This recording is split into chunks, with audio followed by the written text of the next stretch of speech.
दिन में मैंने आप सबको बताया था कि लिस्ट आ चुकी है। उस लिस्ट में जिस जिसके नाम है, जिस जिसके सब्जेक्ट पेपर कोड जो है वो अपना एग्ज़ाम दे सकते हैं। और अब मेन बात आती है यूएमसी वालों की।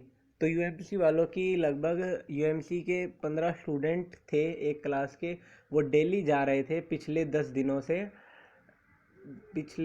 दिनों से अपना रिज़ल्ट अपडेट कराने के लिए कि भाई हमारी यूएमसी गलत तरीके से दे रखी है ये वो, और हमें भी स्पेशल मौका मिला जाए।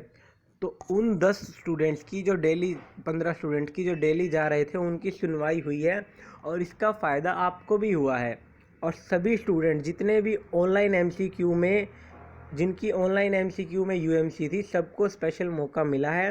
आपको कार्ड अपने कॉलेज से उठा लेने हैं और अपना रिज़ल्ट चेक कर लेना। रिज़ल्ट आपका अपडेट हो चुका है, और किसी का लिस्ट में नाम नहीं है, कुछ भी क्वेरी है, तो वो मैं आपको कहूँगा अथॉरिटी कौन है, आपका कॉलेज। तो आप अपने कॉलेज से संपर्क करें। और अगर आपका कॉलेज आपको एमडीयू जाने को कहता है रिज़ल्ट ब्रांच, तो आप रिज़ल्ट ब्रांच जा सकते हैं। अगर आपकी कॉलेज आपकी जो अथॉरिटी है हायर वो कहती है रिज़ल्ट ब्रांच जाए, तो आप लोग रिज़ल्ट ब्रांच जाके कोशिश ज़रूर करें। कल को यूँ ना हो कि आप का कोई साथी चला जाए और उसका एग्ज़ाम हो जाए, आपका रह जाए। तो मैं आपको कहूँगा अपनी तरफ से हम जो कर सकते हैं वो कोशिश कर सकते हैं, जो हमारे हाथ में है। अगर काम होता है तो बहुत अच्छी बात है। और डिस्टेंस के एडमिट कार्ड एमडीयू की वेबसाइट पे आएंगे। एमडीयू की वेबसाइट पे एग्ज़ामिनेशन सेक्शन है, और उसके अंडर है admit card reappear and improvement. तो उस सेक्शन में आते हैं एमडीयू के एडमिट कार्ड डिस्टेंस वालों के, डीडी वाले स्टूडेंट जितने भी हैं। तो ये अपडेट आप लोगों के साथ साझा करी है। लिस्ट अवेलेबल है यूनिवर्सिटी की वेबसाइट पर। रेगुलर स्टूडेंट एडमिट कार्ड उठाएं कॉलेज से, डिस्टेंस वाले यूनिवर्सिटी वेबसाइट पे। तो अपना यूएमसी जिस जिसके भाई के यूएमसी आ रही हो वो अपना रिज़ल्ट चेक करे पहले तो, और अपना फिर कॉलेज से एडमिट कार्ड ले ले एग्ज़ाम देने के लिए। बहुत बढ़िया बात करी है, ये यूएमसी वालों को भी स्पेशल चांस दे दिया है। और एक डाउट और आएगा आप लोगों का। आप लोग कह रहे होंगे कि हमारी रीअपियर है, ऑफलाइन में रीअपियर है, हमें कब मौका मिलेगा। तो देखो, 2-4% चांस है, अगर 2% चांस है, सही बताता हूँ मैं, झूठ तो बताने की कोशिश नहीं करते कभी भी आपको। दिसंबर में एग्ज़ाम होंगे इंटरमीडिएट सेमेस्टर के।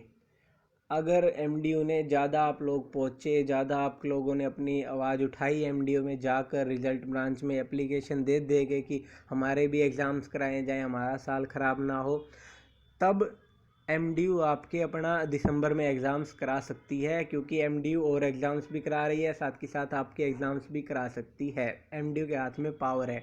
ये सब तभी होगा जब बहुत हाई लेवल पे बच्चे जाएंगे और वहाँ पर एप्लीकेशन लिखेंगे, अपनी अपनी बाकायदा रजिस्ट्रेशन नंबर पूरी जानकारी दे के। हर एक कई सैकड़ों की मात्रा में स्टूडेंट जाएंगे अपनी अलग अलग एप्लीकेशन लिख के। तो तब ये हो सकता है, जिसकी सिर्फ और सिर्फ 2 से 4% उम्मीद है, वो भी मैं आपको बता देता हूँ कि होने की। और और अब आती है नॉर्मल केस की बात। नॉर्मल केस की बात में फरवरी में एग्ज़ाम्स हो सकते हैं 6 सेमेस्टर के। जो सेमेस्टर सिस्टम जितने भी हैं, सेमेस्टर सिस्टम जो छठे सेमेस्टर के स्टूडेंट हैं जिनकी रीअपियर है छठे में रीअपियर हो या 5वें में दोबारा से आ जाए, उनकी बात कर रहा हूँ। उनके दिसंबर 15 के बाद फॉर्म निकल सकते हैं। दिसंबर 15 के बाद निकल सकते हैं, ये अंदाजन बता रहा हूँ अभी से, ताकि आपको एक टेंटेटिव सी डेट दिमाग में रहे, दिसंबर 15 के बाद। और पेपर हो सकते हैं आपके फरवरी में। तो ये आप लोगों के लिए साझा करिए, जितने भी रीअपियर के स्टूडेंट हैं उनके लिए भी, और यूएमसी वालों को बता दिया, उनको मौका मिल गया है। ऑफलाइन यूएमसी वालों को मौका नहीं मिला है, उनकी हियरिंग होएगी, और वो सब क्राइटेरिया की मैंने पहले वीडियो बना रखी है, वो आप लोग जाके देख सकते हो। हियरिंग में आप लोग सच मत छुपाना। ऑफलाइन वालों की रह गई है अब, ऑफलाइन वालों की हियरिंग रह गई है। और ऑफलाइन में मैं आपको ऑफलाइन का बता देता हूँ, एक बार देखता हूँ टाइम कितना है। 4:30 है। अभी मैं आपको बता देता हूँ ऑफलाइन में आपको होगा क्या। आप वहाँ एंट्री करोगे, आपको एक एक करके बुलाएंगे। वहाँ पे आपके बैच में 30-35 बच्चों का नाम आएगा कि इनकी इनकी हियरिंग होनी है आज। आप लोग उस कमेटी के रूम में जाओगे, वहाँ पर आपकी आंसर शीट होगी, और उस पर मार्क करा होगा कि आपकी नकल कौन से उसकी है, नकल नकल में से आपने क्या टेप रखा है वो मार्क करा होगा रेड सर्कल में, और वो सामने वाला टीचर उसको देख लेगा और आपको आपकी जो पर्ची वगैरह चिट होगी उससे मैच करेगा और देखेगा सेम है तो सेम ही होगा क्योंकि मार्क करा होगा, और उसे पता लग जाएगा आपने चीटिंग कर रखी है। और फिर आप अगर झूठे वादे वगैरह कुछ बातें बनाते हो, झूठ वगैरह बोलते हो, तब तो आपका यूँ भी हो सकता है 6 के 6 पेपरों में आपकी ईईसी दे दे, इंटायर एग्ज़ाम कैंसिल, 6 के 6 पेपर दोबारा देने पड़े। और अगर आप झूठ नहीं बोलते, अगर आप कह देते हो सर मेरी तैयारी नहीं थी, मैं पहली बार चिट लाया हूँ, और ऐसे कह देते हो कि मैंने करी है, तब आपका पीसी आने के बहुत ज़्यादा चांस होते हैं। सिर्फ उसी पेपर का एग्ज़ाम होता है जिसमें आपकी चिट पकड़ी गई थी। और थर्ड केस क्या होता है, बीओडी का। बीओडी का केस होता है बेनिफिट ऑफ डाउट।